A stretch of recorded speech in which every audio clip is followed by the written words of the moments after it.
There are few ideas in human history quite as persistent as the idea of a war between heaven and hell. On one side there is light, order, purity, and on the other, fire, temptation, violence, everything we're told ought to be rejected, feared, or cast out. It's a story we've been telling for a very long time. On the frescoes of churches and cathedrals, in paintings and illuminated manuscripts, poems, grimoires, sermons, and horror stories. We've filled heaven with choirs and hell with monsters, and somewhere between the two, we've placed ourselves. Now, if you're listening to this and think I've just launched into an episode about biblical cosmology, I'm afraid I've already pulled the rug out from underneath you. Because that particular picture of heaven and hell, the organized armies of angels, the vast celestial choir, and demons divided into ranks and domains, the great cosmic war between two opposing kingdoms, isn't actually laid out quite that way in the biblical texts themselves. It's all a mix of theology, apocrypha, and folk tales, frankly, fan fiction, built from Abrahamic lore from all walks of life, including the occult, Goetia, and more. Then somebody comes along and takes all those pieces and says, what if we built a world out of this?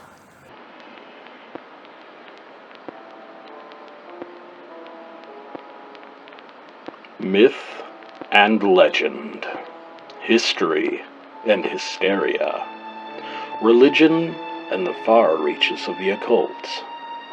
These and more are the children of a common thing, belief, an intrinsic part of what makes us human. I'm your host, Liam Blackwood, an independent scholar of esoterica and eccentricities, a rational skeptic, father of two, writer, and lover of life. Pull up a chair, fellow Lamplighters, and let us cast the shadows back a bit, as we examine what lies beneath the light of Occam's lantern.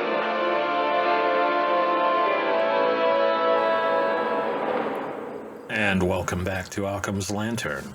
A very full news week this week as the true marks of autumn have begun to herald the approach of the fall. And no, I'm not talking about the doomsday clock being only 90 seconds to midnight.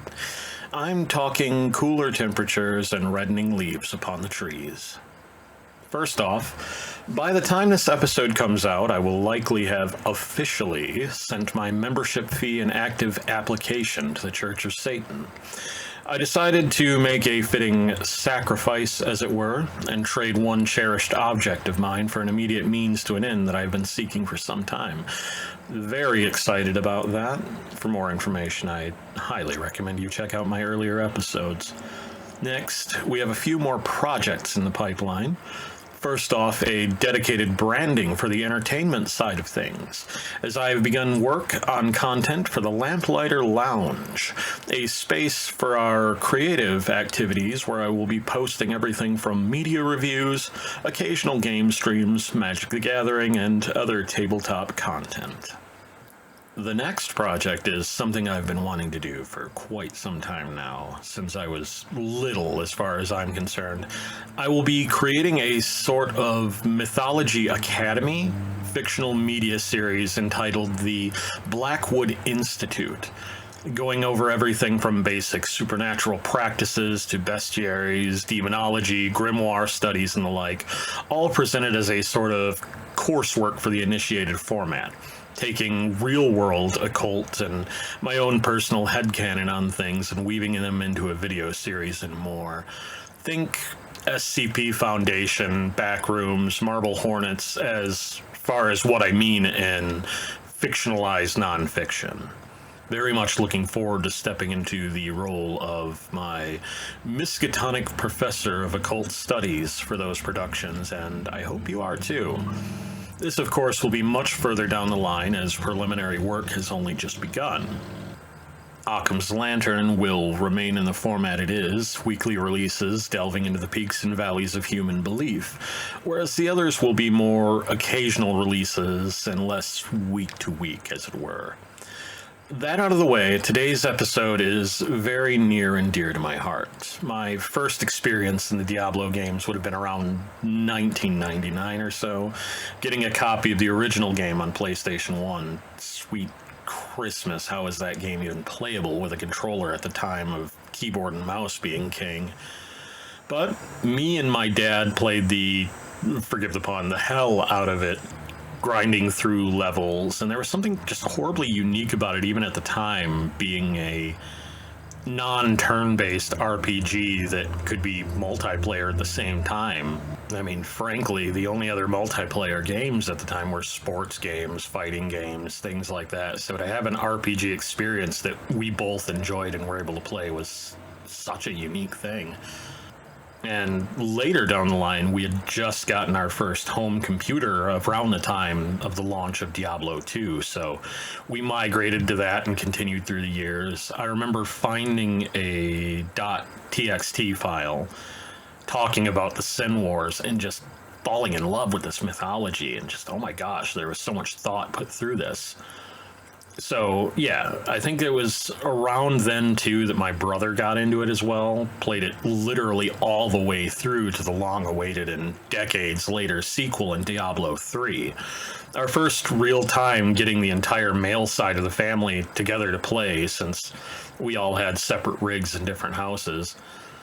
We pre-ordered Diablo 4 as soon as it was announced, my father, my brother, and I, and well, my father passed away before the game came out.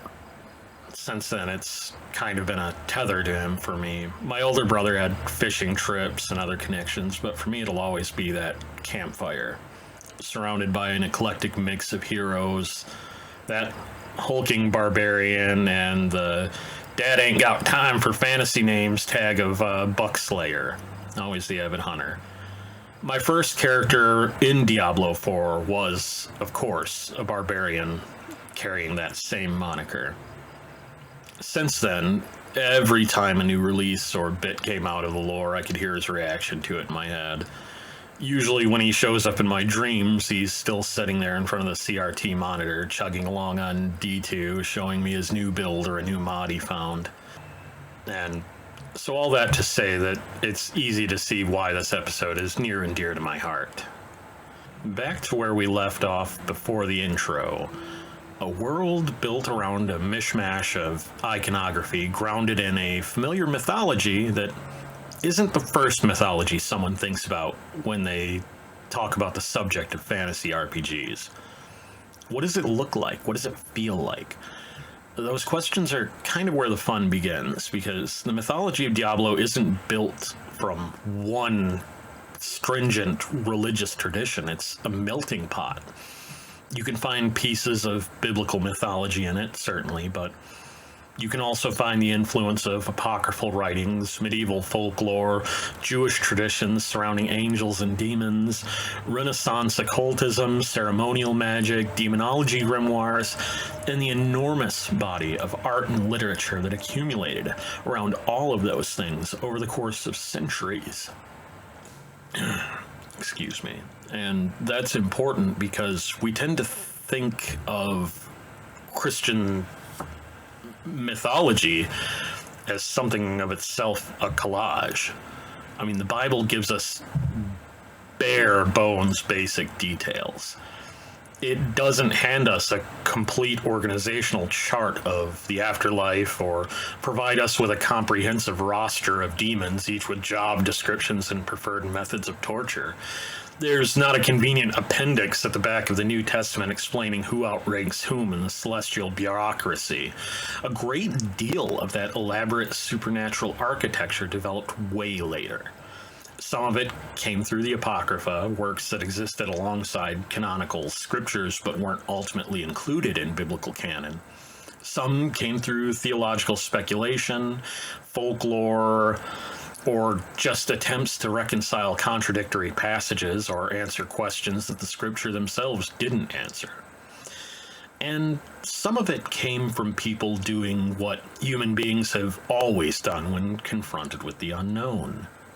They started making lists, giving things names, organizing hierarchies, and kind of becoming some of the first entrepreneurs of fanfic and OCD categorizing, because that's exactly what it is. You know, these monks and artists and authors all had the same world building impulses that we see modern game developers use. And that's a great bridge to think about our topic today. They decided that this angel represents one virtue, and this demon controlled another domain, and this spirit belonged to one order while another one belongs somewhere else. And eventually the supernatural world began to look less like a handful of scattered religious references and more like an enormous bureaucracy. And that kind of reaction is, again, intrinsic to human nature. We usually don't just encounter mysteries and leave them be. We categorize them, building systems around them. We create taxonomies for things we don't understand, and once those taxonomies exist, later generations inherit them and add another layer, and eventually it's just accepted that this is the way things are, and that this is, of course, how it goes, even though the original texts that's a foundation for the entire school of thought never once mentions these things. And that's how you get from the relatively sparse imagery of ancient religious texts to the extraordinarily elaborate angelology and demonology of the medieval and early worlds. And that's also where the occult enters the picture, because occult doesn't necessarily mean black magic, or Satanism certainly doesn't mean that, or somebody hooded in a robe standing in a basement drawing pentagrams by candlelight.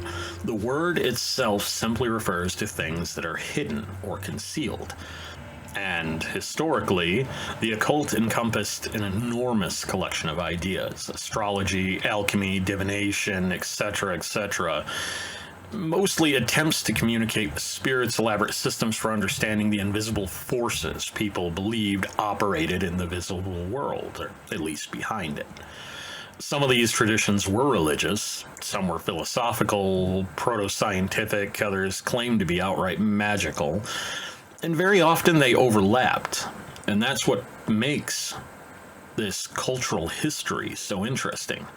A medieval theologian, Renaissance magician, alchemist, Jewish mystic, Christian mystic, demonologist, even Islamic bases such as jinn find their way into this discussion due to being a part of Abrahamic religion. All of those might disagree violently about what the world actually looked like in this supernatural tradition, for lack of a better word, but they could nevertheless inherit some of the same vocabulary and build upon the same older traditions, and that's what we saw happen. Centuries later, a fantasy writer or a video game designer can come along and inherit the whole pile, and that's essentially what Diablo does. It takes this enormous cultural inheritance and stops worrying about where every individual piece came from. An angel doesn't have to remain exactly the angel described in one particular religious tradition. A demon doesn't have to remain exactly the demon described in a medieval grimoire. A sacred symbol doesn't have to retain its original theological meaning. They become ingredients. And Diablo is the recipe. That's why the setting can feel immediately recognizable without actually belonging to any real-world religion. For example, you see a cathedral and your brain knows immediately what kind of place you're looking at. You see a demon surrounded by fire and you already understand what role it's probably going to play. An ancient book covered in strange symbols, a ritual circle, a relic, a robed scholar, a warrior carrying some holy weapon, and centuries of cultural associations arrive almost automatically. The game doesn't have to explain all of that. We've already been taught the visual language. And that's, I think, one of the greatest strengths of Diablo's world building, and exactly why I thought this would make a great episode of this show, my own personal feelings notwithstanding. It understands that mythology isn't just a collection of stories, it's an accumulated visual and symbolic vocabulary. The game takes that vocabulary, rearranges it, gives it its own internal rules, and then asks us to believe in the resulting world. And remarkably, we do. And now I'm not talking believe as in we literally believe that Tyrael gave his divinity to save us from our doom.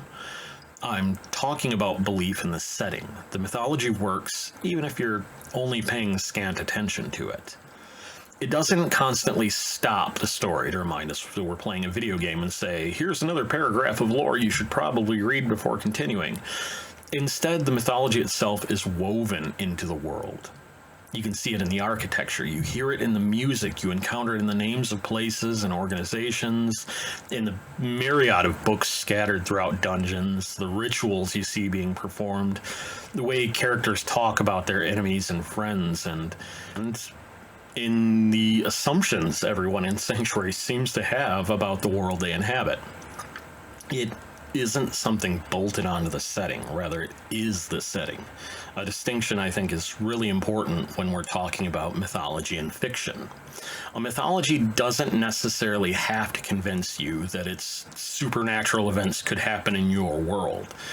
It only has to establish enough internal consistency that you stop questioning whether it makes sense. That's why we can accept things in mythology that would be completely absurd if somebody walked up to us on the street and it suggested them. Nobody is playing Diablo sitting there wondering whether angels are technically allowed to carry swords into battle under international law. It establishes the rules of reality and then lets us explore what happens when people have to live under those rules. Diablo takes that idea one step further because its mythology isn't simply a backdrop for the story. It explains why the world is so frightened of magic, why people turn towards religion, why scholars obsess over forbidden knowledge, why entire civilizations collapse around supernatural events, and why humanity is caught in the middle of something vastly older than itself. Which brings us to the central piece of the entire setting, the eternal conflict. Because if we're going to understand Diablo and do a deep dive, we need to understand what heaven and hell actually represent within its universe. And this is where the setting starts doing something much more interesting than simply recreating the familiar Christian image of good fighting evil. The high heavens and the burning hells aren't merely two places, they're two philosophies. Two enormous powers with completely different ideas about what existence is supposed to be. And humanity, as it's reflected in the natural dualities so many real-world religions cling to, is caught between them. So, let's begin with the side of the equation that requires the least amount of explanation: the burning hells. Of all the mythology that Diablo borrows and reshapes, hell is probably the easiest part for a modern audience to understand and recognize. At least on the surface. We'll get into that later. But it is a realm of violence, corruption, temptation, and destruction, populated by creatures that seem almost purpose-built to embody every unpleasant thing we have historically associated with the infernal. Its landscape is hostile, its inhabitants are generally hostile, and its social structure is built around a fairly straightforward principle. Power belongs to those capable of taking it and keeping it. At the top of that hierarchy sits the three prime evils: Diablo, Mephisto, and Baal. They aren't simply particularly powerful demons who happen to have impressive titles. Each represents an idea taken to its almost metaphysical extreme.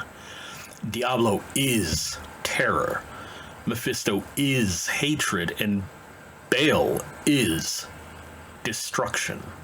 The distinction matters because it tells us something about the way Diablo conceptualizes things, not just evil, but things in general. They aren't merely villains who happen to behave badly. They are embodiments of impulses that exist within humanity that have been given supernatural form. We see this echoed in the lesser evils, but It's something that makes the burning hells feel surprisingly coherent as a mythology. Hell isn't really interested in persuading humanity that cruelty is secretly virtuous. It doesn't need to convince someone that hatred is actually love or destruction is actually creation, although we'll get into that later with when the Triune existed, and they kind of did play that guessing game. But its appeal is considerably simpler. It takes things people already want: security, influence, revenge, freedom from constraint, the ability to impose your will upon the world, and offers them without limitations that ordinarily accompany civilized life. This is where the temptation of hell becomes more interesting than its appearance. We tend to imagine temptation as a dramatic bargain between an obvious villain and an oblivious human. A demon appears, offers you unlimited power, asks you to surrender your soul in exchange. The more realistic version of temptation is much quieter. It asks whether you would like to be strong enough that nobody could hurt you again. It asks whether the rules that restrain you really need to apply when circumstances are difficult enough. It asks whether the people who stand in your way deserve the same consideration as those who stand at your side. And those are much more dangerous questions precisely because we can recognize them in ourselves. The burning hells essentially takes the impulses that exist within ordinary human beings and removes the expectation that those impulses should ever have to compromise with anything else. Hatred doesn't have to coexist with compassion. Ambition doesn't have to answer to conscience. Revenge doesn't have to stop when the original grievance has been settled. Strength doesn't have to be tempered by mercy. The result is a world in which every desire can become an excuse for domination, and every relationship eventually becomes a question of who possesses enough power to control whom. This is why the hierarchy of hell is so important. The demons aren't simply a collection of monsters gathered together because they all happen to dislike humanity. They have their own rivalries, alliances, ambitions, and even the most powerful among them are constantly concerned with maintaining that position. The prime evils themselves have fought with one another. The lesser evils have their own agenda. Alliances shift according to circumstance, and betrayal is not an unfortunate exception to the system. It is, in fact, one of the fundamental tools through which the system operates. In that sense, hell is almost an exaggerated political philosophy. It assumes that conflict is inevitable, that power is the ultimate currency, and that anything capable of increasing your power is therefore useful. Morality becomes secondary to victory because, well, from Hell's perspective, the only truly unforgivable mistake is allowing someone else to become stronger than you. And there's a very old human idea hiding inside of that. We've always been capable of convincing ourselves that power is justified by the threat of whatever might happen without it. Kings have invoked enemies, empires talking of barbarians, revolutionaries as the same breath talking about those tyrants, and individuals have invoked personal grievances. The language changes, but the underlying argument is remarkably durable. I need this power because something dangerous is standing on the other side of it. Diablo simply turns that argument into cosmology. The demons aren't frightening because their motivations are incomprehensible. They're frightening because their motivations are recognized within us. Hatred, greed, fear, revenge, and the desire for control are all perfectly human experiences. The evils simply represent what those experiences might become if nothing were ever allowed to restrain them. And that makes hell a fairly conventional representation of evil, but it's also a particularly effective one. It doesn't ask us to imagine a completely alien morality. It takes impulses we already understand and asks us what the world would look like if those impulses were given absolute authority. And for a while, the answer seems obvious. Of course hell's wrong. Of course this is the side we're supposed to oppose. And, of course, a realm built around hatred, destruction, and domination is not at all preferable to the realm of angels, light, and divine order. And that's a comfortable interpretation. Diablo is perfectly happy to let us have it for a while. But if you begin to look closely at heaven itself, the moment you do, the moral geometry of the setting becomes considerably less comfortable. The problem isn't the stereotype of heaven being secretly evil. That'd be much less interesting. The problem is that heaven itself is absolute. And when you take something as seemingly virtuous as order, discipline, purity, and justice and remove every possibility of contradiction from it, you eventually arrive at a very strange question. At what point does pursuit of perfect order cease to be goodness and become something entirely different? Now, if hell represents the absolute pursuit of desire, then the high heavens represent something almost completely opposite. Order, discipline, hierarchy, purity, and the preservation of a cosmic structure that angels believe is fundamentally good. And at first that sounds like the obvious side to root for. After all, order is preferable to chaos in most cases, justice is preferable to cruelty, and discipline is preferable to indulgence for most. If hell represents everything that happens when desire is allowed to run without restraint, then heaven represents the corrective force that keeps existence from collapsing into that kind of disorder, right? The problem is that Diablo doesn't actually portray heaven as a place where goodness exists in the same messy, contradictory form as it does amongst mortals. No. The angels are not simply human beings with wings and better weapons. They are beings of an entirely different order. And that distinction becomes increasingly important as we learn more about them. And this is one of the things that first gripped me when I read that text file about the war, is that the forces of heaven were so austere and absolute in their methods that they began to alienize humanity as humanity saw the actions of angels. And that's what the later orders came to try to reinterpret that and reformat it so that, no, we're the good guys, we're the good guys. But again, we see the great archangels associated with particular virtues. Justice, valor, hope, wisdom. These concepts aren't merely things they happen to admire or that they champion. They are fundamental aspects of what these beings represent at their core, just like the demons were. There's something remotely beautiful about that idea. An angel of justice, not simply a person who believes justice is important, but that it is an organizing principle of its existence. But that's also where the problem begins, because human beings rarely experience virtues in isolation. We don't encounter justice without mercy or courage without fear. Those things exist in tension with one another, and much of what we consider moral maturity comes from learning how to navigate those tensions.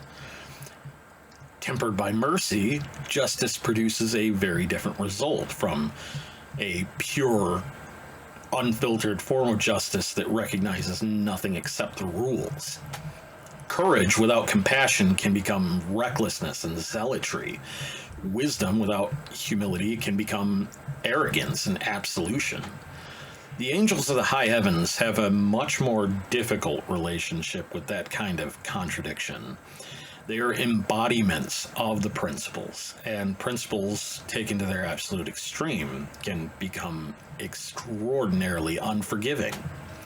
This is particularly apparent in the way that heaven regards humanity. From the perspective of the angels, mortals are chaotic, unpredictable, and morally compromised creatures who exist in a universe where the consequences of their decisions can extend far beyond their own brief lifetimes. Humanity is capable of extraordinary acts of courage and compassion, but just as equally so the inverse. To an angel devoted to perfect order, that contradiction is not necessarily evidence of complexity. It just looks like instability. And instability is something that the heavens do not particularly admire. And I cannot emphasize enough how much reading this influenced my frame of thought when I was 11, 12 years old. This idea of absolute order and quote-unquote goodness being just as alien to our sense of selves as the absolute evils were. And it's a remarkably uncomfortable idea for a fantasy setting built around the familiar imagery of angels and demons, that the angels can genuinely believe that they are fighting for humanity while simultaneously treating them as something that must be controlled, judged, and corrected. Their intentions at the very heart of their thought might be benevolent to them, but their benevolence doesn't automatically translate to our benevolence. And this is where the distinction between heaven and hell becomes much more interesting than just calling them good and evil. Hell says your desires should be allowed to determine your actions. Heaven says your actions should be governed by a higher order. Both positions contain something valuable, but they also become dangerous when taken to their logical extreme. The difference is that hell's danger is immediately recognizable. Hatred and destruction don't require much explanation. When Diablo appears on the screen, nobody has to wonder whether the enormous red demon with horns is probably going to make a good neighbor. Heaven is more difficult precisely because its dangers are wrapped up in virtues. Order, justice, discipline, purity sounds great on paper, but a system does not become humane simply because the principles governing it have pleasant names. If the preservation of order requires the suppression of individual choice, then order has begun to compete with freedom. If justice refuses to account for circumstance, then justice can become indistinguishable from just direct punishment. If purity requires the exclusion of everything considered impure, then eventually the definition of impurity becomes more akin to that of eradication. And that's where the high heavens and the burning hells become interesting, because good and evil is subjective and defined by humanity. And so neither of these forces are inherently good and evil. It's dependent on the definition of the individual. It's order and chaos, something akin to the D&D alignment spectrum, which I have a lot of problems with, but it's a good way to visualize these things. Human beings live in gray areas. We forgive people who don't deserve forgiveness. We break rules for reasons we consider morally justified. Sometimes choosing compassion when justice would demand punishment. We act selfishly for reasons that are ultimately beneficial to ourselves or others. And we sacrifice for people we barely know sometimes. We change our minds, contradict ourselves, make mistakes, and occasionally we learn from them. From the perspective of heaven, that kind of inconsistency looks like weakness. But from the perspective of humanity, it's those moral choices that make us who we are in the first place. And that's where characters like Trag'Oul become so important to mythology. Trag'Oul begins his journey as an embodiment of justice, a being whose entire existence is oriented towards absolute principle.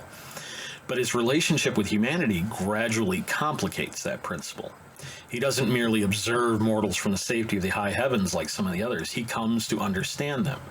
He develops sympathy and begins to recognize that justice without compassion can fail to account for the very qualities that make mortals worth protecting. In other words, he becomes more human precisely by becoming less absolute. And I think that's one of the more interesting ideas buried inside of the Diablo mythology. The angels might possess tremendous power, but humanity possesses something they struggle with: contradiction. An angel embodies the essence, whereas humans can choose. the direction of that essence. A human can experience fear and still decide to act courageously. A human can admit that they might be wrong, but to angels, valor and wisdom are absolutes. Those distinctions seem small compared with the enormous cosmic scale of the eternal conflict, but they're ultimately what makes humanity at its core important.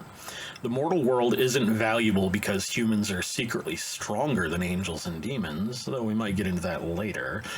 They are valuable because humans are neither. They're unfinished, they're inconsistent. They are capable of becoming better without ever becoming what the angels would identify as perfect. And that leaves us with a rather uncomfortable possibility that perhaps the defining difference between heaven and hell isn't the one that represents good and evil, but what represents when we take a single principle too far. Hell tells us what happens when our desire takes the forefront, whereas heaven tells us what happens when we repress that too much. And humanity exists in the uncomfortable space between them, where neither desire nor order is allowed to have the final word in most circumstances. And that brings us to the cornerstone of the entire equation: humanity itself. Because in the mythology of Diablo, humanity isn't simply some unfortunate species that happened to build its civilization on the battlefield between heaven and hell. Rather, we are the direct result of that conflict. The Nephilim were born from a union of angels and demons, specifically from Inarius and Lilith, and the renegade angels and demons who followed them away from the eternal conflict. Sanctuary becomes their refuge, but also becomes something neither heaven nor hell is particularly comfortable with, a world that belongs to neither side. And that makes the Nephilim profoundly inconvenient, as we've spoken of before. They aren't angels who have fallen, nor are they demons who have repented. They aren't even some diluted version of one side or the other, as we see in most fiction, such as Cambions and demigods. No, there's something new. They contain elements of both, sure, but they aren't reducible to either. And that distinction is important because it means that humanity, at least in the mythology of Diablo, is not simply caught between heaven and hell. They are a third side.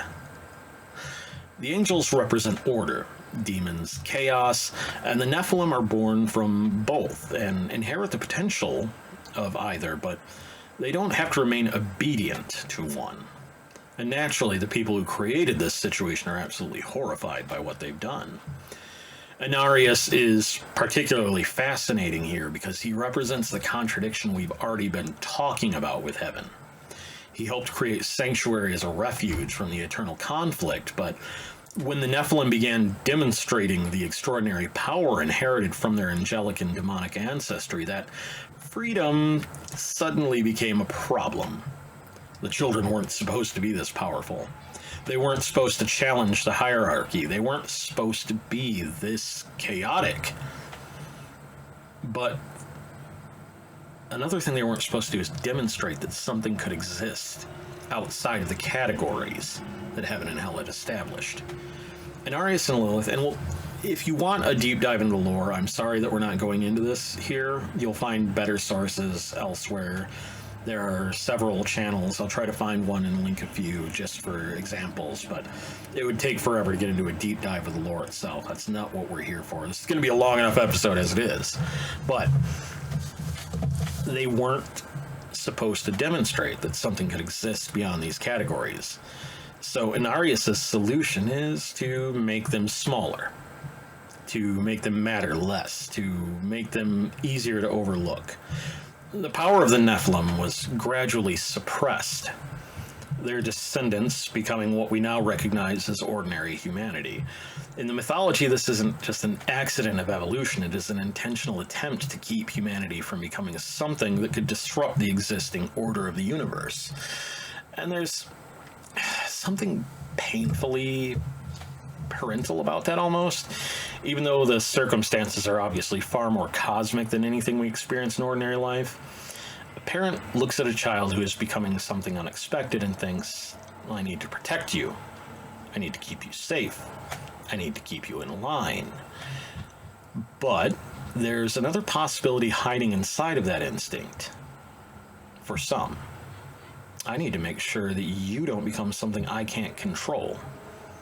And those two motivations can look remarkably similar from the outside, but that's what makes Inarius such an interesting figure.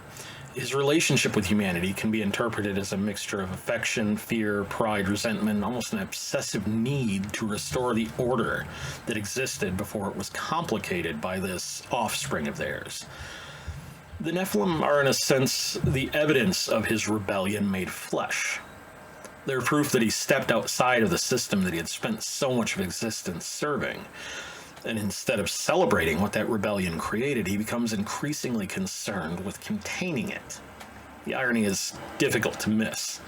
The angels are frightened by humanity because humanity represents something uncontrolled. And Inarius, despite having helped create that uncontrolled thing, eventually begins trying to control it himself. Lilith's relationship with the Nephilim is almost the inverse. Where Inarius sees their power as a threat to the order he wants to restore, Lilith sees that power as the very thing that could allow her children to escape the control of heaven and hell altogether. She doesn't want them to remain weak. Oh no, she wants them to become powerful enough that neither side can ever dictate their existence again. And this is where Lilith becomes considerably more complicated than the traditional image of the demonic mother that Diablo initially seems to invite us to see. Because her relationship with her children isn't simply about corruption or leading them to evil or the path of the hells. There's something remarkably maternal in the desire to see your children become strong enough to survive in a hostile world. The problem is that Lilith understands almost everything through the language of power that we spoke of with the burning hells. Because power to them it's how they understand existence. Power is how they establish hierarchy. It's how they prevent themselves from being dominated by something stronger. So when Lilith looks at her children and sees extraordinary potential, the instinctive conclusion is that they should be allowed to develop that potential. They should be strong, independent. They should never again be placed beneath the authority of the high heavens or the burning hells. And there's something almost admirable about that, right up until we remember who Lilith is. Because she's not trying to create a world where her children are simply free to become whoever they want. She wants them to become powerful. And those are not the same thing all the time. It's a fascinating contradiction because her version of motherhood can be intensely protective, but it's also deeply possessive. She loves her children, but she understands love through the worldview she inherited. If power is the only reliable protection she knows, then giving her children power becomes almost indistinguishable from loving them. And that's where the tragedy at the core of the story enters, because the most recognizable form of parental love is often the willingness to put yourself between your children and the danger. You take the hit. You make the sacrifice. You give up something that belongs to you because their survival matters more than your own. Lilith approaches that idea, and no spoilers as to how it turns out, but her worldview keeps bending it back to power. She doesn't simply want to protect her children from the world. She wants to change the world so that nothing will ever have the power to threaten them again. It's a much more dangerous ambition, because eventually protecting your children can become protecting them from their own choices. Empowering them can become determining what they should become, and loving them can become an excuse for destroying everything that might stand between you and the future you've imagined from them. And it's what makes the story of the Nephilim so much more interesting than simply saying these humans are half angel, half demon. The real significance is that they represent a possibility neither parent is capable of fully understanding. Inarius wants them contained because their existence disrupts the order he believes in. Lilith wants them empowered because she believes power is the absolute path to freedom. And humanity, setting between those two visions, eventually becomes something neither of them have completely intended. Not heaven, not hell, not order or chaos, but something capable of choosing between them. And it might be the most important thing about the Nephilim. Their greatest power isn't that they can kill demons or do godly feats. It's not that they can challenge the high heavens themselves, but rather that they don't have to. They can inherit the contradictions between both sides without being bound to either. And when you look at humanity that way, the entire eternal conflict starts to look a little less different, because between heaven and hell, they aren't fighting over humanity because they're a valuable resource. They're fighting over humanity because humanity represents something that neither possesses: the ability to be more than the principle of what created you. But there's another layer underneath all of this, and I think it's one of the most interesting pieces of Diablo mythology precisely because it doesn't receive nearly as much attention as the great cosmic conflict. We've spent some time talking about heaven and hell, humanity, the strange third element, but what if the universe itself isn't really interested in that conflict? What if there's simply two sides of a much larger ecosystem? And this is where Trag'Oul enters the mythology. Trag'Oul is one of those figures in Diablo who feels almost deliberately out of place. He doesn't fit comfortably into the familiar Christian imagery that surrounds the rest of the setting. Not an angel or a demon, not a god in the conventional sense, but doesn't seem particularly interested in the moral categories that occupy everybody else. Instead, he's associated with balance, almost indicative of a sort of Yggdrasil meets the world serpent in mythology instances, if you have to borrow from imagery. He is described as a cosmic entity who watches over sanctuary and serves as a guardian of the balance between the two. Though even that description doesn't quite capture the strangeness of the character, because he isn't presented as some kindly protector who looks down on humanity and decides to intervene. He's much more distinct than that, almost eldritch. And I use that word very deliberately. There's something about him that feels closer to the older traditions of unknowable cosmic entities, such as the aforementioned World Serpent or Yggdrasil mentioned, rolled into one. Something almost Lovecraftian, but less, well, nihilistic. His existence suggests that the universe is considerably larger than the moral drama taking place in it, and that the eternal conflict might be important to the beings involved without necessarily being the fundamental organizing principle of reality itself. It's a subtle distinction, but it changes the entire picture. When you imagine looking at the conflict through the perspective of an angel or demon, everything's binary. Heaven or hell, chaos or order. Again, creation, destruction, good or evil, if you have no other terms to describe it. The entire universe is interpreted through this conflict because the conflict is the framework through which these beings understand existence. Now, imagine something exists outside of that framework, and suddenly the conflict itself becomes just another force. Something that has consequences, certainly, but not something that necessarily deserves allegiance. And that seems to be the role that Trag'Oul occupies. And the person who becomes the human interpreter of that philosophy is Rathma. Rathma is the first Nephilim child of Inarius and Lilith, and his existence puts him in a fascinating position. He has the heritage of both heaven and hell, but doesn't seem particularly interested in choosing either one. Instead, he becomes the first great practitioner of necromancy, and the founder of the priests of Rathma, who eventually become known as the necromancers.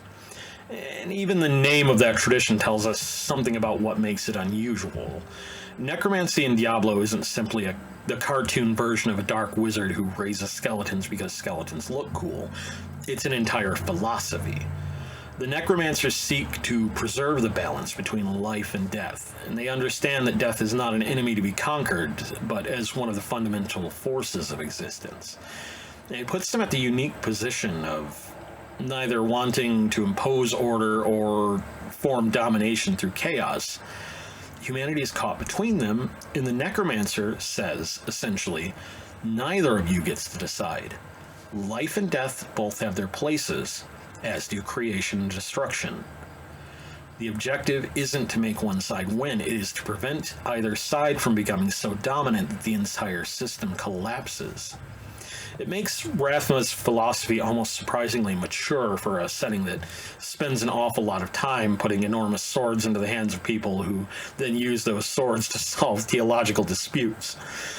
It's because there's something deeply human about the idea that the answer isn't necessarily choosing the correct side, or seeing it in terms of black and white. It is seeing that third side and recognizing that A and B are part of the problem. And this is where the necromancers become particularly interesting as a fictional tradition. They're spooky and edgy, of course, obviously, but they're surrounded by death. They commune with the death. They manipulate corpses and spirits. Their entire aesthetic looks like it's somebody who thought a graveyard needed better lighting. But philosophically, they are not evil. In fact, they're often much more concerned with preventing evil than the supposedly righteous forces around them. They don't worship death, they understand it. It's not treated as a moral failure, as a natural force that exists if life is going to exist at all. And it's an idea with a surprisingly long history in human thought. We've repeatedly created mythologies in which life and death are not simply enemies, but complementary forces. Creation requires destruction, growth, decay. The harvest requires the death of what was planted. Generations replace generations. The necromancer tradition takes that observation and turns it into a philosophy. And Trag'Oul sets above it all as the almost incomprehensible reminder that there may be a larger balance beneath the conflict. It's one of those places where Diablo becomes more interesting if you stop treating its lore as a list of facts and seeing it as its own unique mythology. Because Trag'Oul isn't nearly as developed as Diablo or Tyrael or Lilith or even lesser evils such as Duriel. We don't have pages and pages of personal history on him, and we don't need them. The mythology is in the mystery. The mystery is doing some of the work. It's the suggestion that the universe has depths that the angels and demons themselves don't fully understand. The primordial essence. And Rathma is the human connection to that idea. The child of heaven and hell who looks at both sides and decides that neither deserves to rule everything. Which gives us another way of understanding humanity. It's not merely the child of heaven and hell, it is the possibility of stepping outside of that argument. And once again, it makes the middle ground considerably more interesting than either extreme, because if heaven and hell represent two absolute answers to the question of how existence should work, Trag'Oul and Rathma introduce a much more direct possibility. Maybe existence doesn't need an answer. Maybe it needs balance. And that brings us neatly to the people who actually have to live in this world. Because Sanctuary isn't populated exclusively by cosmic beings and half-divine Nephilim, it's populated by humans. And humans, being ourselves, have responded to all of this in some wonderfully complicated ways. They build religions, magical traditions, secret societies, things we see in the real world. They seek to preserve knowledge. They seek to gain power. They seek to protect themselves from those who would have power. And inevitably, they disagree about what any of it actually means. Sounds very familiar. So let's take a moment to examine the human institutions of Diablo. The Haradrim, the Visurai, the Zakarum, the Triune, and other traditions that occupy the spaces between. If heaven and hell are the great cosmic forces and humanity the strange third element, the question becomes the most predictably human one imaginable. What do we do about it? Because it's one thing to know that angels and demons exist, but another entirely to wake up every morning and have to build a civilization in a world where that knowledge is actually true. And humanity's response, predictably, as we've spoken of before, is to start organizing. They form religions, magical schools, etc., etc. As we said before, they build armies. They create doctrines explaining what everything means, and maybe more importantly, they begin arguing with one another about which explanation is correct. Sounds familiar. But this is exactly where the human factions of Diablo become particularly interesting, because they aren't simply different groups wearing different colors and costumes. They represent different answers to the question of how humanity should relate to this conflict. Take the Haradrim, for example. They're probably the most straightforward expression of the idea that supernatural power is something humanity needs to understand well enough to contain. Created by Trag'Oul as a brotherhood of powerful human mages specifically to pursue the three primevals after their exile in the sanctuary. Again, look into the lore if you're interested. It is worth exploring. But they were given these soul stones of which to imprison them. And so we see them not as angels. They aren't priests waiting for heaven to solve their problems. They're human beings being handed an enormously supernatural problem and essentially being told, deal with it. Their answer is knowledge. Study the enemy. Understand the enemy. Develop the tools necessary to defeat the enemy. Preserve that knowledge so that the next generation can do the same thing.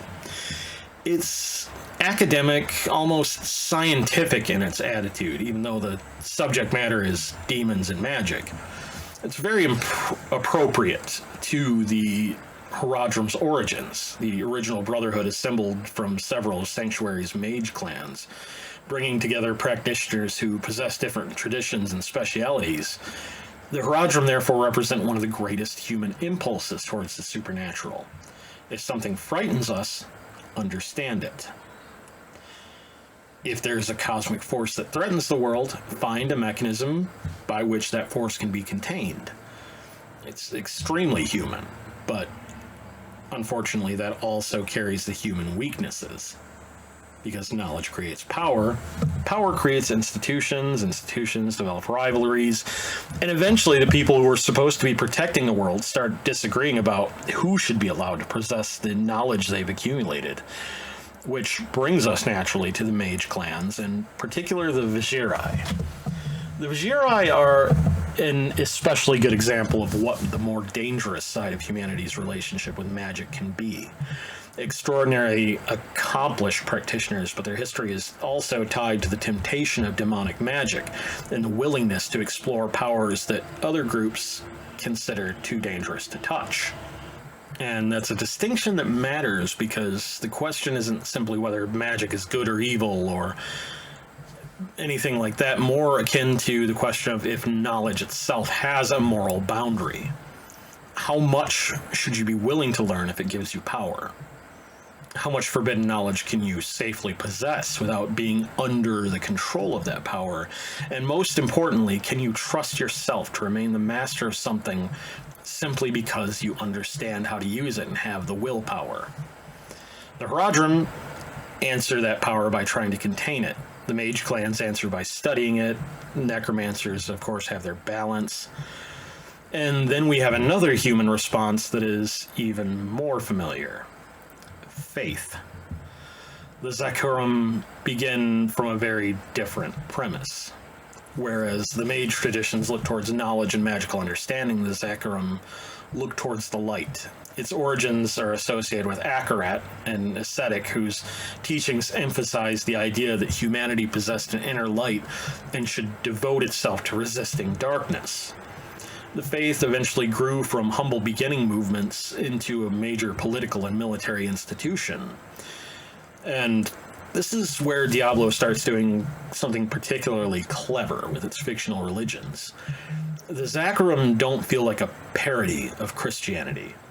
It feels like a religion that could actually emerge within the world of Sanctuary. Because if demons are real, if supernatural corruption is a genuine threat, if magic can genuinely destroy civilizations and there's these beings associated with apparently benevolent cosmic light, then the emergence of a major religion devoted to that light isn't particularly surprising. In fact, it's almost inevitable. The problem is, as it is with all human institutions, what happens after that belief becomes organized. It grows, acquires hierarchy, gets political influence, armies, inquisitors, and eventually the faith that began as a call towards inner enlightenment becomes a powerful institution capable of deciding who's faithful, who's corrupt, and who deserves punishment. The lore specifically describes the growth of its militant and inquisitorial arms as the religion became more deeply involved in combating perceived corruption.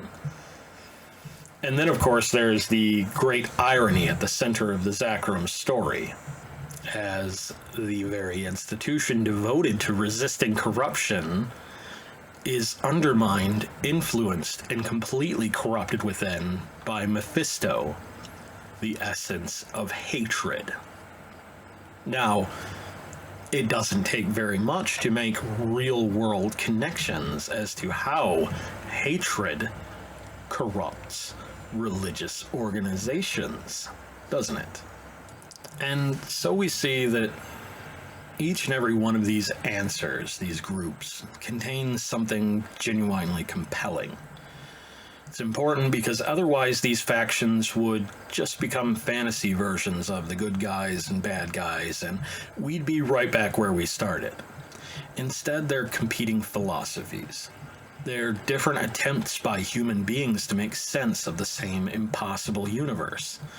The Haradrim want to understand power well enough to contain it. The mages want to understand it well enough to wield it. Zakarum places its faith in something greater than humanity, so they think. And the necromancers step outside the argument entirely and try to preserve balance. None of these approaches are entirely foolish. None of them are entirely safe.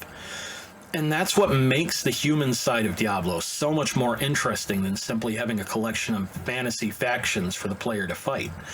Because underneath the demons and angels, the soul stones, the magic, cathedrals, and ancient ruins, we're watching something remarkably familiar happen.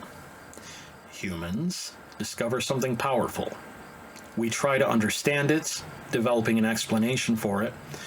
We go on to build institutions around the explanation, and eventually we start arguing over who gets to control the thing we've just spent centuries trying to understand. And the more powerful the idea becomes, the more tempting it is to believe that our interpretation is the correct one. At which point you have to ask, are we talking about the lore of a video game, or are we describing ourselves?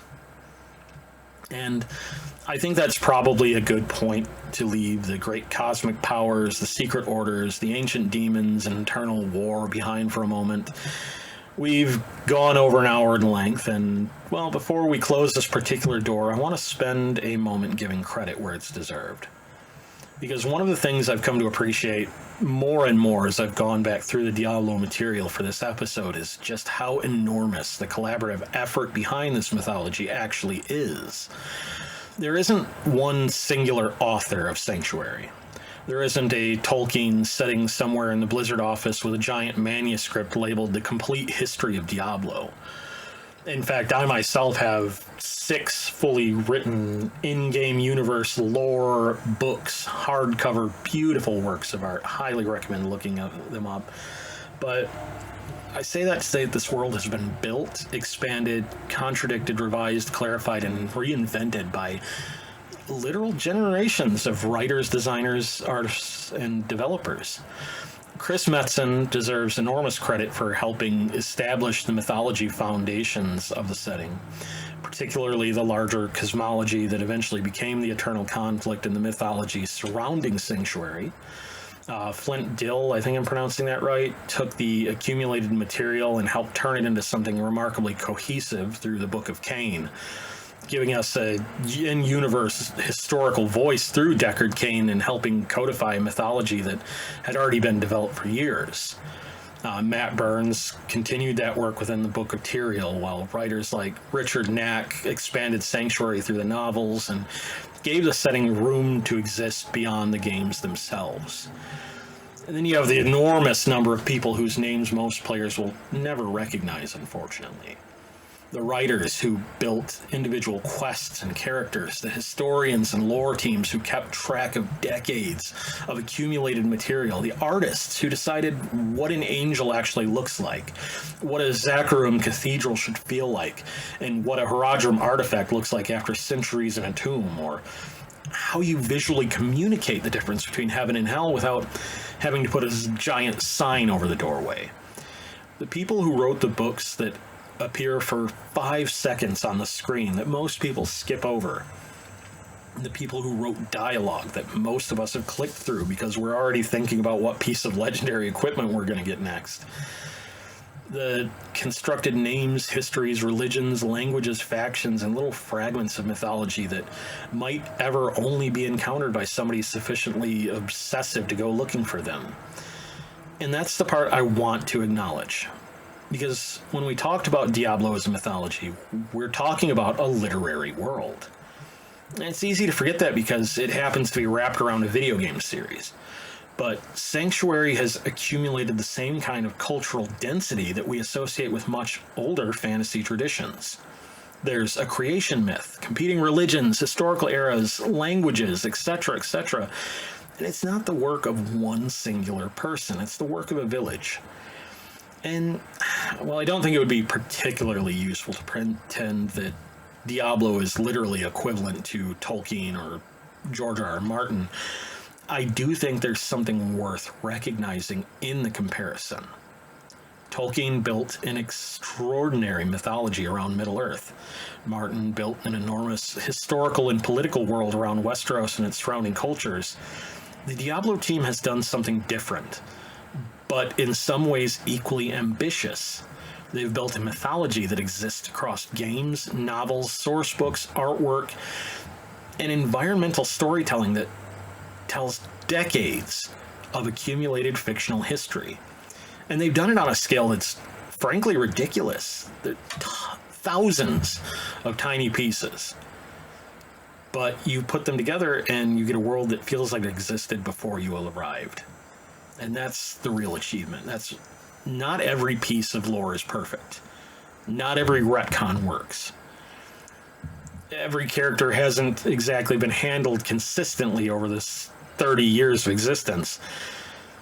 Man, maybe more than that now that I think about it. It was around 30. It's that the whole thing has enough weight behind it that you can wander into a ruined cathedral in Tristram, or walk through the deserts of Kehjistan, or find some ancient Haradrim manuscript, and your brain immediately supplies the sense that there's a history there that extends far beyond what you're currently seeing. And that's what mythology does. And that's what the people behind this game have spent decades creating. So, to all of them, the famous names, the credited writers, the lore historians, the designers, artists, musicians, developers, and especially the people whose work disappeared quietly into the finished product without most of us ever knowing their names. Thank you. You took a collection of demons, angels, medieval imagery, and more, and some very good ideas about what happens when you give a man a sword and put a demon at the bottom of a basement. Simple enough. But turn that into an entire mythology. And that's pretty damn cool. Now, I've spent an awful lot of time talking about heaven, hell, humanity, power, religion, mythology, and philosophical implications of an extremely complicated video game that I want to say maybe 80-70% never really stopped to think about outside of that next mythic rare. So I think I've earned myself a drink. Let's decompress. All right. Well, I don't want to take too long in the decompression chamber as much as I would love to, because this is already running over an hour. But I want to be just completely lucid and unscripted entirely when I talk about this. So, yeah, playing Diablo 1 on the PlayStation. Not on the PC, which is how most people experience it, I'm sure. Going back and playing Diablo 1 on the computer is a hard enough ask with how slow it is and how grindy it is. I don't know how we did that on those little dog bone PS1 gray controllers, but by God, we loved it. And to this day, still quote it endlessly. Well, what can I do for you? Stay a while and listen. These voices are ingrained into our very psyche. Even a friend of mine, a very close friend of mine, who I'd never assumed would know anything about Diablo. I have a Deckard Cain Funko figure, and when she first saw it, she asked me if I had spoken to Jaren yet, and I was like, "What?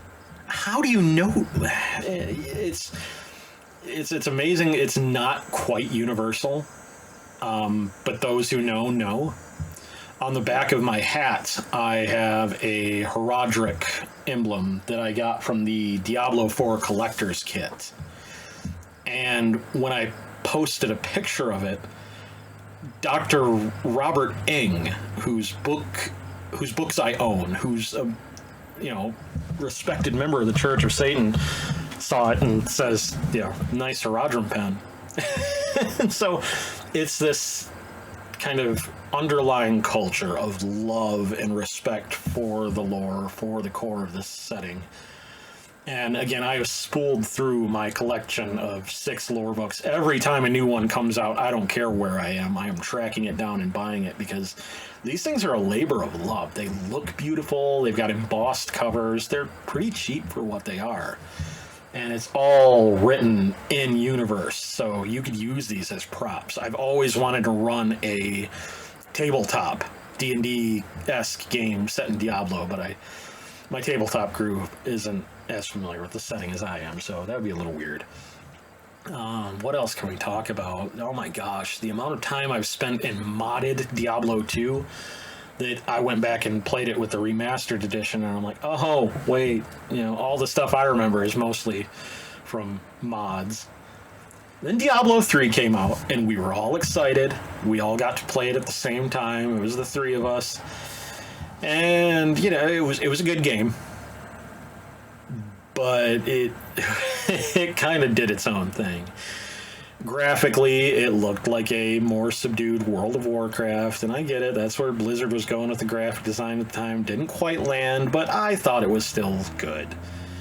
Other than Deckard Cain getting eaten by a swarm of butterflies. It is what it is. But, we played the hell out of it. Again, pun. But yeah, we played it. My dad was obsessed with it, and Diablo 4, when it hit, we're looking at it. We're watching videos going, ooh, we are back. This is Diablo. I was a little bit iffy about the whole consistently online thing, and that you had to play in a world with other players. That was weird. But setting down and actually playing it, it wasn't that big of an issue. I mean, other than seeing somebody by the, username loves to splooge suddenly coming through your screen. I think you can hide that. I just never really messed with it.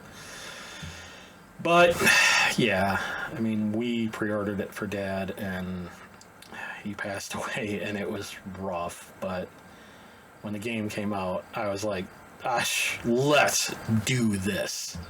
I don't care. I'm going to set aside my Necromancer playthrough. I'm going to set aside my everything, and I'm going to run Barbarian. His name's going to be Buckslayer. Later, I changed later iterations of the character to called Hjartsvar or something like that. I can't remember the exact translation into Old Icelandic, but so it's a little bit more fitting to my aesthetic. But yeah, I love it. I love the game. my own personal altar for greater magic ritual is covered in iconography. You know, I've got the Lilith candle and the box that the collector's edition came in. On the wall next to it, I'm looking over right now and seeing the, you know, the family tree of the Mad King. It's an intrinsic part of what I use that word so often in this podcast, but it really is. It's right up there with Hellraiser and Nightbreed and these other fictional universes like Persona that we covered in episode 7. Go back and check it out. And it plays nicely with my love of the occult and the esoteric, things like that, which is why I really wanted to give it love on Occam's Lantern and not relegate it to the newly formed Lamplighter's Lounge. Though I might be doing some Diablo runs and stuff like that on the channel if you're interested.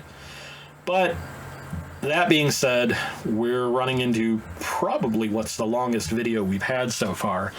If you prefer the longer videos, let me know. If not, also let me know so I know what to aim for. Wrapping it up, never be afraid to let your nerd flag fly, you know, your geek flag, whatever you want to call it. Be passionate about what you're passionate about. Follow those passions. Be you. Because that's what makes us human. Not being adherent to a strict doctrine or blindly following our impulses. It's being who we are, being true to who we are, and making our own heaven and hell in the here and now. Hail Satan. With that in mind, we're going to wrap it up. I want to thank you for listening to this long episode. And if you have any questions, comments, or correspondence, reach out to LiamLykos at zohomail.com. That's LiamLykos at zohomail.com. You can find us on Instagram, Spotify, Blue Sky, TikTok, and Facebook. Any other results that you might search for Occam's Lantern, we should be the only ones popping up. If not, let us know. And if there's any other platforms you'd like to see us on, also let us know. But until then, keep the fires lit and the lanterns full. This has been Liam Blackwood, and you've been listening to Occam's Lantern. Music, copyright, Cellar of Rats and Nucleosys Games. Episode, copyright 2026, Liam Ritchie.